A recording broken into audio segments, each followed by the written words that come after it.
folks, it is SeKo Starcraft bringing you Game 3 between HasuObs and Delphi. The series has been somewhat one-sided to this point. Delphi doing a fantastic job of losing to whatever HasuObs decides to throw at him.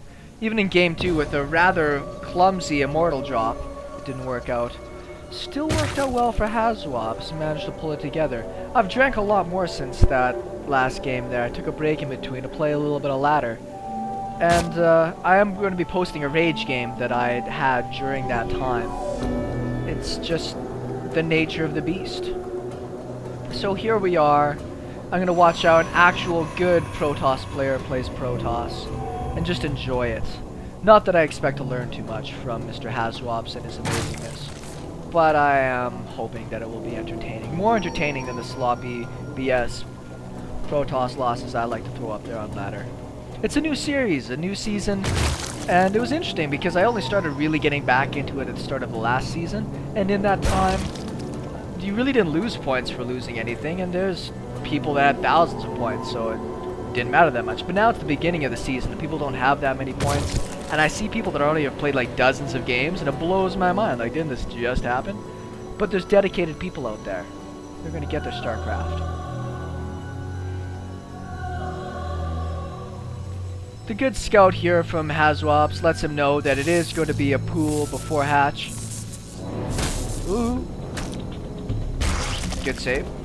And he doesn't have to rush to get his forge down at the front, which is very interesting. I do enjoy watching this kind of confidence, because for me, like, as soon as that pylon's finished, that forge is like going down.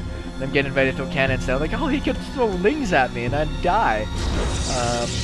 But that is not the case, because HasuObs has played this enough to know what is coming up. Gonna do a little bit of dancing here. Might as well.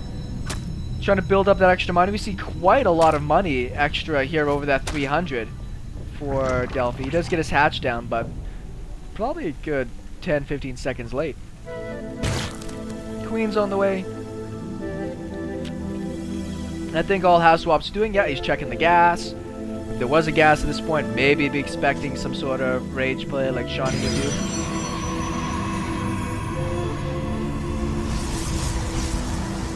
Cannon going down. Obviously Delphi sees everything that's going on here. Workers, expansion. I think it's just very impressive how pro players have mapped down to just the exact spot where all these things have to fit into each other to make sure it's as exact as possible. Super fast third. Might as well.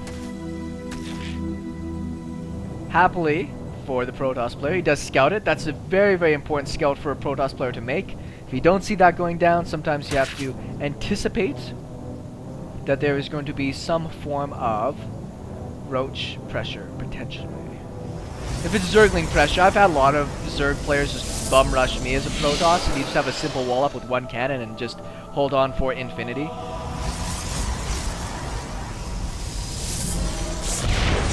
I don't know if I cast a game like that. I played one that was so much fun, where a Zerg player just kept running Banelings and Zerglings into a wall, and he'd lose everything taking down the wall, and then I'd just make 2 gateways and the wall be finished again.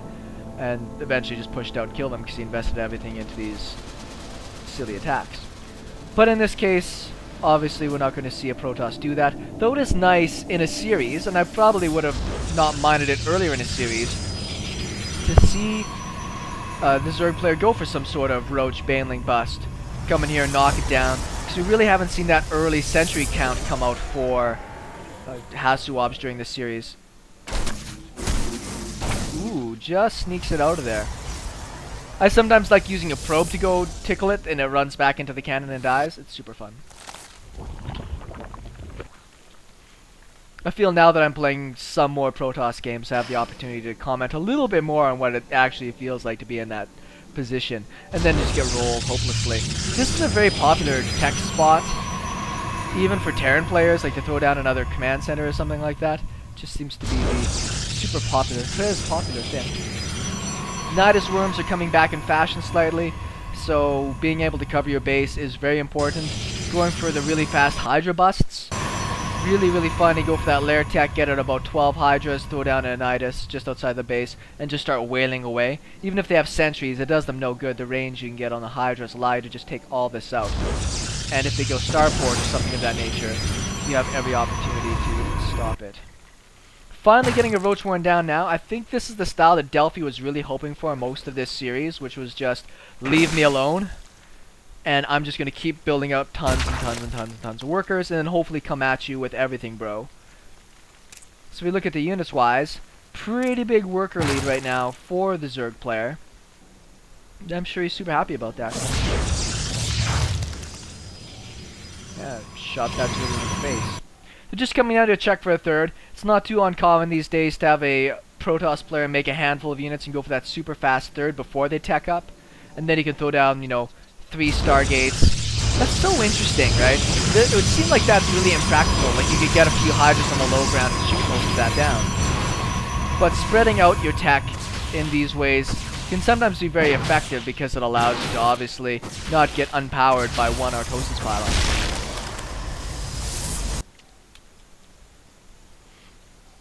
I'm sure the Protoss player, HasuObs, is just perfectly fine at this no-touch 10-minute kind of style as well. Lair has just started, and that really indicates what kind of play these guys both wanted here. Super macro focused. I mean, we're just starting to get immortals popping out now. Lair at the... It's not even going to be done before the 9-minute mark. Pretty delayed. We still have a little bit of spore crawlers for defense. Well, at least one. We did see HasuObs win with a really good DT play in one of the earlier games. So in this case, I'm sure that's just something that... Hey! Sorry about that, my cat was chewing on the fort, and I'm going to beat the hell out of her when she does that.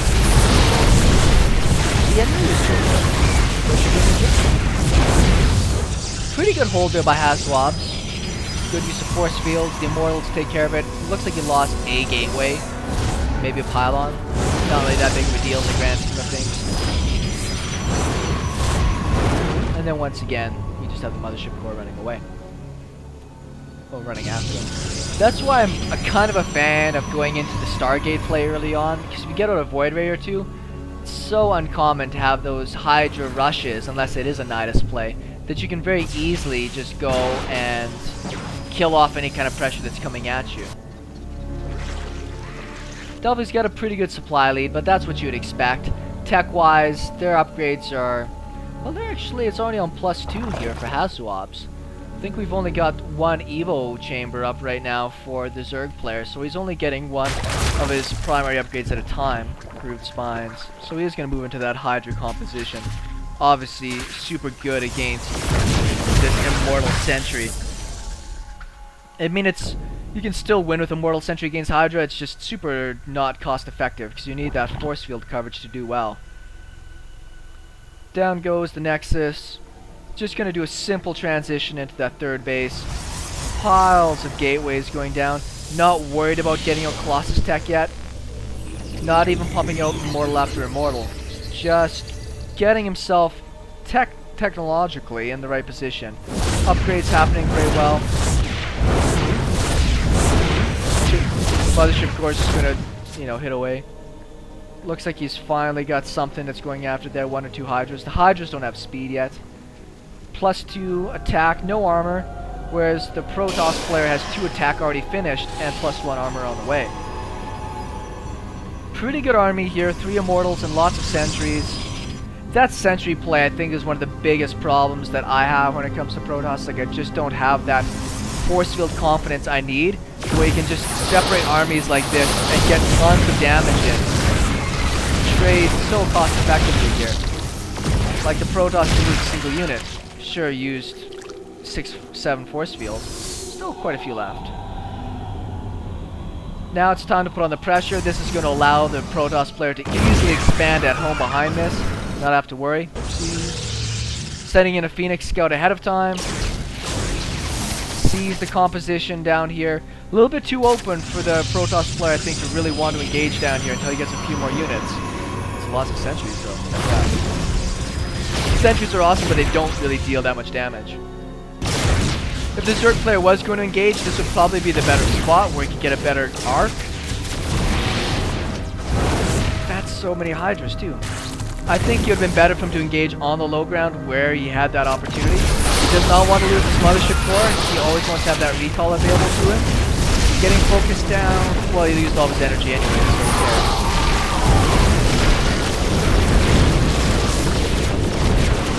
Pretty good damage from the Protoss player, but there's still a lot of minutes left in this concave for the zerg. He's going to lose his observer. A lot of units in the back bumping around.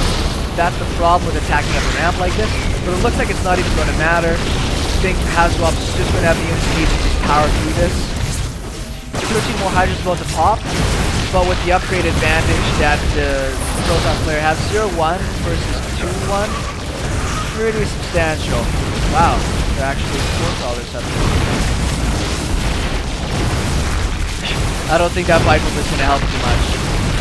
That's so unfortunate too. It looked like Delphi was finally playing the game he really wanted to.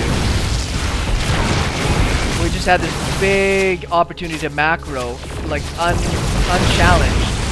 And now he's just getting walked over here. I think he wanted to go for that Viper tech and pull those immortals out. I think he just took the engagement in the wrong place. If he had taken the engagement down here on the low ground where he could get that surround he wanted, probably would have turned out a little bit better. Gonna kill off another hatchery. Very, very low production right now for the Zerg player. Essentially on, well, he does have a macro hatch. I think the Protoss player is probably going to hit this base and imba. Well, if you get walked over 3 games in a row, I'm not that inclined to disagree with Delphi. That's why I'm trying to learn Protoss. But I just think he took those attacks. I think he just took that fight wrong. I think taking it up here, you know, he got a pretty good concave. There's no place to fall back to. If you take your engagement in a big open field, if all those force fields go down across, you can back up, wait, and engage again. It's that force field play that was really able to win that. If those weren't there, different story. It probably would have been able to kill this off. Anywho, stomping by HasuObs over Delphi. Hope you guys enjoyed that, and we'll talk with you later.